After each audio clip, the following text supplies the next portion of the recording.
اعوذ باللہ من الشیطان الرجیم بسم اللہ الرحمن الرحیم ثم اتبع سببا. اب یہ تیسری آ رہی ہے، ثم اتبع سببا. پھر اس نے ایک اور مہم تیار کی، یہ شمالی مہم ہے. حتی اذا بلغ بین السدین، یہاں تک کہ جب وہ دونوں پہاڑوں کے درمیان پہنچ گئے، دو دیواروں کے درمیان پہنچ گئے. تو یہ سمجھ لیجئے بحیرہ کیسپیئن داہنی طرف ہے مشرق میں، اور بلیک سی بحر اسود، اس کے درمیان یہ سلسلہ کوہ ہے، اور یہ پیرلل چلتے ہیں دو، اور ان کے درمیان سے پھر وہ درے ہیں کہ جن میں سے ہو کر شمالی علاقے سے جو وحشی قبائل تھے وہ آ کر یہاں حملہ کرتے تھے، تاخت و تاراج کرتے تھے، لوٹ مار کر کے چلے جاتے تھے، جن کو یاجوج ماجوج کہا گیا ہے. حتی اذا بلغ بین السدین، جبکہ یہ پہنچے ان دونوں دیواروں کے درمیان، وجد من دونہما قوما، تو انہوں نے پایا ان دونوں کے ورے ایسے لوگوں کو، لا یکادون یفقہون قولا، یہ لوگ بھی ایسے تھے غیر متمدن، کیونکہ بات سمجھتے نہیں تھے، یعنی زبان ایسی ہوگی کہ جو ان کی سمجھ میں نہیں آ رہی تھی، لیکن یہ کہ کسی نہ کسی ذریعے سے انہوں نے اپنا ایک مطلب، اپنی ایک عرضداشت پیش کی. قالوا یا ذا القرنین، انہوں نے کہا کہ اے ذو القرنین، ان یاجوج و ماجوج مفسدون فی الارض، یاجوج اور ماجوج جو قومیں ہیں یہ زمین میں بہت فساد مچانے والی ہیں. فہل نجعل لک خرجا، تو کیا ہم آپ کے لیے ایک سالانہ خراج مقرر کر دیں، الا ان تجعل بیننا و بینہم سدا، اس کے عوض کہ آپ ہمارے اور ان کے درمیان ایک سد تعمیر کر دیں، ایک دیوار حائل کر دیں کہ وہ ہم پر حملہ آور نہ ہو سکے، یعنی درے کو بند کر دیا جائے. یوں سمجھیے جس اصول پر کہ آج کل ڈیم بنتے ہیں، ڈیم پہاڑی سلسلہ یوں آ رہا ہے، پہاڑی سلسلہ یوں آ رہا ہے، دریا درمیان میں سے گزر رہا ہے، آپ نے اس گزرگاہ پر ایک دیوار کھڑی کر دی، تو یہ گویا کہ ایک آرٹیفیشل لیک کریٹ ہو گئی، پانی یہاں جمع ہو رہا ہے. تو اگر پہاڑی سلسلے دو چل رہے ہوں، ان کے درمیان جو راستہ ہے اس کو اگر بند کر دیا جائے، ایک دیوار کھڑی کر دی جائے، اور اس دیوار کے مضبوط دیوار ہو، تو ظاہر بات ہے کہ پھر ادھر سے کوئی آ کر حملہ آور نہیں ہو سکتا، ان کے لیے ایک حفاظت کا سامان ہو جاتا ہے. یہاں یہ سمجھ لیجئے کہ یاجوج ماجوج سے کیا مراد ہے. حضرت یافس علیہ السلام، جو تین بیٹے تھے حضرت نوح علیہ السلام کے، سام، حام، یافس. سامی نسل کے بارے میں تو ہم نے بہت کچھ سمجھ لیا کہ حضرت ابراہیم بھی سامی نسل سے تھے، پھر قوم عاد بھی سام ہی کے نسل کی ایک شاخ تھی، قوم سمود بھی اسی کی شاخ تھی. یہ تمام جو ہے یہ تو سیمیٹک ریسز ہیں. حضرت یافس کی اولاد نے یہ سینٹرل ایشین ماؤنٹینز کا جو سلسلہ ہے اس کو کراس کیا اور شمال میں چلے گئے، اور شمال میں جا کر دائیں بائیں پھیل گئے. پھر یہ میدان ہے، ٹنڈرے کا میدان اور فلانے میدان اور بڑے بڑے کھلے میدان ہیں. تو گویا کہ ایشیا کو درمیان میں جو سلسلہ کوہ تقسیم کر دیتا ہے، ایک شمالی حصہ ہے، ایک اس کے جنوبی حصہ ہے. یہ شمالی میں چلے گئے اور جا کر پھر پھیلنے میں وہ مشرق کی طرف آئے تو چین اور ہند چینی تک یہ ساری قومیں جو ہیں یہ یلو ریسز، یہ انہی کی نسل سے ہیں. اور مغرب میں چلے تو روس، اور روس سے ہو کر روس کے ساتھ ملتا ہوا علاقہ ہے اسکینڈینیوین کنٹریز کے ساتھ، پھر وہاں سے وہ اتر کے، اور یورپ کے بھی جو یہ مغربی ممالک ہیں، اینگلو سیکسنز جو ہیں، یہ بھی در حقیقت اسی سے اسکینڈینیوین کنٹریز سے اترے ہوئے لوگ ہیں. تو یوں سمجھ لیجئے کہ ویسٹرن یورپ اور ایسٹرن یورپ کا بھی خاص طور پر شمالی علاقہ، اور پورا یہ روس کا علاقہ، اور پورا صحرائے گوبی، اور پورا چین، اور وہاں تک جو ہے ہند چینی تک، یہ یافس کی نسل ہے. یافس کے جن بیٹوں کے نام تورات میں آئے ہیں، کئی نام ہیں، وہ کوئی ایک دو نہیں، ان میں گوگ اینڈ میگوگ بھی ہے، توبال بھی ہے، موسک بھی ہے. موسک ایک شخص کا نام ہے، اور موسکو ہو سکتا ہے کہ اسی نے آباد کیا ہو اور وہیں سے وہ نام بنا ہو. توبال اور بالٹک سی جو ہے اس ایریا کے اندر جو ہے، بالٹک سٹیٹس، توبال ان کے ایک بیٹے کا نام تھا. یہ تورات کے اندر نام دیے گئے ہیں. گوگ اینڈ میگوگ، یاجوج ماجوج، یہ بھی انہی کے بیٹوں کے. یہ تمام اقوام جو ہے یہ وحشی ہیں، اور یہ تاخت و تاراج کرنا، لوٹ مار کرنا، یہ ان کا طریقہ ہے، اور ان کا ہے ذکر جو یہاں پر ہو رہا ہے. یہ جو سیلاب آیا تھا، کولونیل سیلاب جو ہم پر آیا تھا، جس میں کہ یہ اینگلو سیکسنز تھے، یہ سب کے سب جو ہیں یہ اسی نارڈک ریسز سے ہیں. یہ بھی یاجوج اور ماجوج کی نسل ہیں.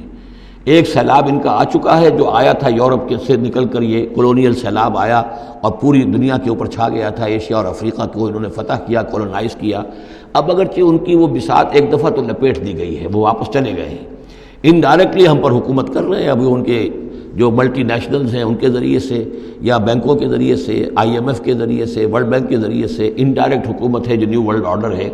لیکن یہ ہے کہ ابھی ایک اور جو سیلاب ان کا آنے والا ہے وہ آتا ہے احوال قیامت کے معاملات میں. آرمگڈون کے بعد جب حضرت مسیح علیہ السلام کا نزول ہو چکے گا اور یہودیوں کا خاتمہ ہو چکے گا، اور پھر یہ کہ تمام جو عیسائی ہیں وہ مسلمان ہو جائیں گے، عیسائیت ختم ہو جائے گی حضرت مسیح علیہ السلام کے آنے کے بعد، اور مسلمان اور عیسائی مل کر ایک ملت بن جائیں گے، سب مسلمان ہوں گے۔ اس کے بعد آخری سیلاب پھر آنا ہے جو اس کے خلاف، وہ احادیث میں آتا ہے، پھر وہ یاجوج اور ماجوج کا ہوگا۔ اور میرے نزدیک یہ یاجوج اور ماجوج جو ہیں وہ ایسٹرن علاقے سے آئیں گے، چائنا وغیرہ سے، ہند چینی سے۔ آرمگڈون جو ابھی ہونی ہے فوری طور پر بڑی جنگ، اس میں یہ لوگ جو ہیں بیٹھے رہیں گے، یہ جنگ میں حصہ نہیں لیں گے۔ یہ مڈل ایسٹ میں جنگ ہوگی، یورپین پاور ساری ہوں گی، کرسچین پوری طاقتیں ہوں گی، اور ادھر جو ہے مسلمان ہوں گے، اور حضرت مہدی جو ظاہر ہوں گے، جو اللہ تعالیٰ ایک عنایت کرے گا مسلمانوں کو لیڈر عرب کے اندر، وہ پیدا ہوں گے، مجدد ہوں گے، اور ان کے ذریعے سے عرب کے اندر ایک اسلامی حکومت بھی قائم ہوگی۔ لیکن ان کے لیے مدد کے لیے خراسان کے علاقے سے فوجیں آئیں گی، مشرق سے آئیں گی، اور یہ علاقہ جو ہے وہ ہے جو ہمارے قریب ہے، اور ہم بھی اسی علاقے میں ہیں۔ اللہ تعالیٰ ہمیں توفیق دے کہ یہاں وہ ہم پہلے اس نظام میں خلافت قائم کریں، تاکہ یہاں سے پھر فوجیں جائیں اور حضرت مسیح کے ساتھ ہو کر اور حضرت مہدی کے ساتھ ہو کر عیسائیوں اور یہودیوں کے ساتھ جنگ کریں، اور بالآخر پھر یہ کہ پوری دنیا میں اسلام کا بول بالا ہوگا۔ لیکن جب یہ ہو چکے گا، اس کے بعد ایک سیلاب پھر آئے گا یاجوج اور ماجوج کا۔ تو یہ چونکہ پوری ایک سلسلہ ہے، ایک نسلیں ہیں اس کے اندر بہت سی، تو ان میں چونکہ تفسیری اعتبار سے بہت سی باتیں جو ہے مختلف آراء بھی سامنے آئیں گی، تو میں نے جو رائے میری ہے وہ آپ کے سامنے بیان کر دی ہے۔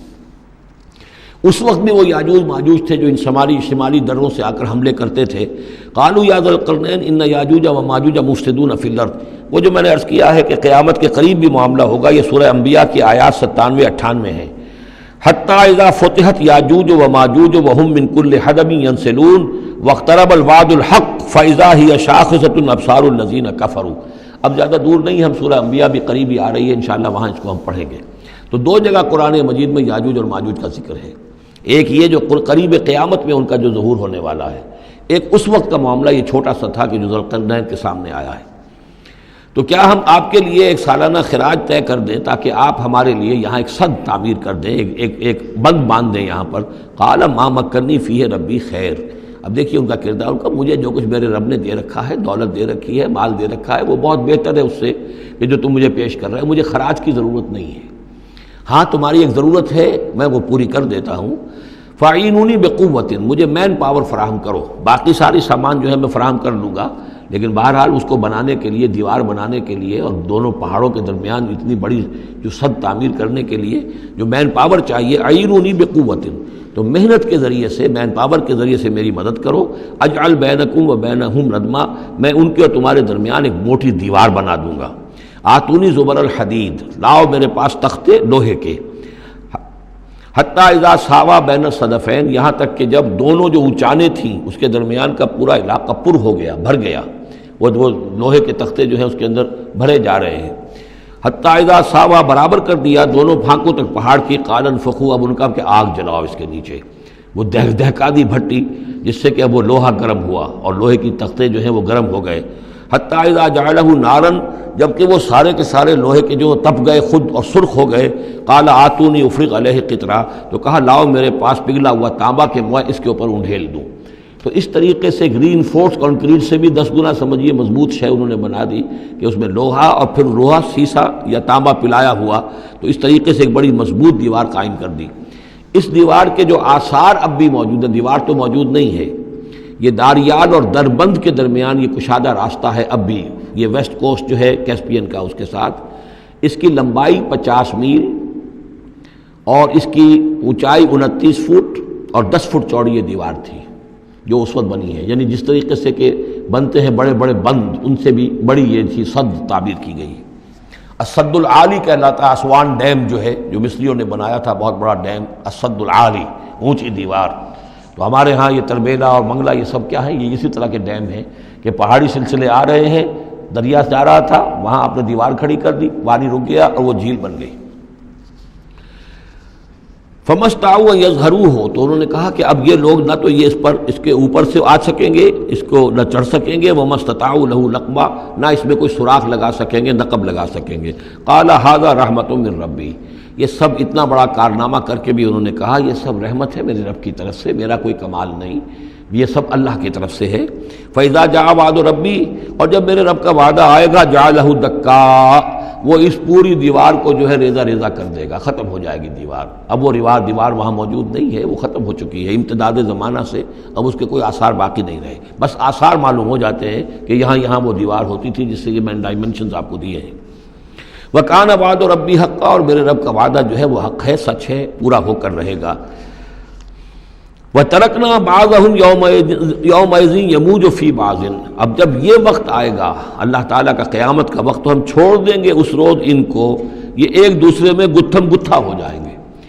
یہ جو کچھ ہونے والا ہے قرب قیامت سے پہلے، جس قسم کے لشکر آنے ہیں اور جیسی جنگیں ہونی ہیں، اور یہ جو یاجوج ماجوج جب آئیں گے تو آتا ہے احادیث کے اندر کہ پورے دریا اور پورے سمندر پی جائیں گے، ہر چیز کھا جائیں گے، اور یہ معلوم ہوتا ہے کہ یہ چینیوں کے ہاں تو خاص طور پر سانپ بچھو جو شے ہو، کتا بلی، ہر شے چٹ کر جاتے، کوئی شے نہیں چھوڑتے۔ اور میں سمجھتا ہوں کہ شاید آدم خور بھی ہو یہ کہ کسی وقت میں جب ان کو ضرورت پڑے تو آدمی کو بھی کھا جائیں، جو کتے کو، بلی کو، سانپ کو، بچھو کو، ہر چیز کو کھا جاتے۔ تو ان لوگوں کا معاملہ جو ہے واقعتاً یہ جب ابھی تو ذرا رکے ہوئے ہیں، کنٹینڈ ہے ایک طرح سے، لیکن ایک وقت میں ان کا بند کھلے گا، اور چونکہ پھر یہ جو ہے تمام چاروں طرف ان کے پہاڑ ہیں، ہر پہاڑ کی اونچائی پر سے من کل حدب ینسلون نیچے اترتے ہوئے نظر آئیں گے۔ اور یہ نقشہ بعین ہی اسی طرح اخبارات میں آیا تھا جب 62 میں وار ہوئی ہے نیفا میں، جو ہندوستان کا مشرقی جو علاقہ تھا جہاں کے چین اور بھارت کی جنگ ہوئی ہے، تو اس کے الفاظ جو اخبارات میں آئے تھے، waves after waves of Chinese soldiers were coming down the slopes, لہروں کی طرح، موجوں کی طرح چلے آئے۔ ان کے اتنے آدمی ہیں، ان کا تو کہنا یہ ہے کہ تم سب کے سب ہلاک ہو جاؤ گے، ہمیں تم ہلاک نہیں کر سکتے، ہم تو چیونٹیوں کی طرح جو ہے بلوں کے اندر گھس جائیں گے، ایٹمک وارفیئر کے بعد تمہارا تہس نہس ہو جائے گا، ہمارا کچھ نہیں بگڑے گا، ہم پھر نکلیں گے اور پوری دنیا کو فتح کریں گے، وہ یہ کہتے ہیں۔ اور معلوم ہوتا ہے کہ واقعتاً آخری جو بھی اس دنیا کا اللہ تعالیٰ نے جو بھی ایک نظام سوچا ہوا ہے، اس میں جو قیامت سے پہلے کا سب سے بڑا واقعہ پھر یاجوج و ماجوج کا ظہور ہوگا وہ، لیکن یہ کہ اس کا یہ مطلب نہیں ہے کہ جو پہلے ہوا ہے وہ نہیں ہے، اس سے پہلے بھی یاجوج ماجوج اگر آج سے 2500 سال پہلے کا معاملہ بھی ہے تو آج سے چند سو سال پہلے کا بھی ہو سکتا تھا۔ یہ کسی یعنی ایک پورے یوں سمجھیے نسل کا نام ہے۔ وَتَرَكْنَا بَعْضَهُمْ يَوْمَئِذٍ يَمُوجُ فِي بَعْضٍ وَنُفِخَ فِي الصُّورِ، اور پھر سور میں پھونکا جائے گا، فَجَمَعْنَاهُمْ جَمْعًا، اور پھر ہم ان سب کو جمع کر لیں گے۔ وَعَرَضْنَا جَهَنَّمَ يَوْمَئِذٍ لِلْكَافِرِينَ عَرْضًا، اور اس روز ہم جہنم کو سامنے لے آئیں گے کافرین کے سامنے۔ یہ ہے تمہارا انجام، یہ ہے تمہارے لیے جو ہم نے تیار کیا ہے۔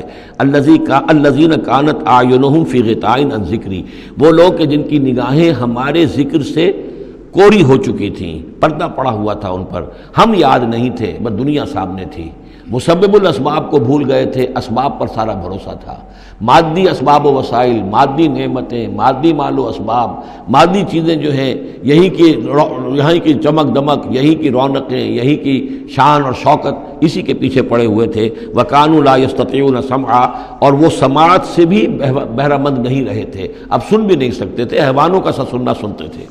صدق اللہ العظیم۔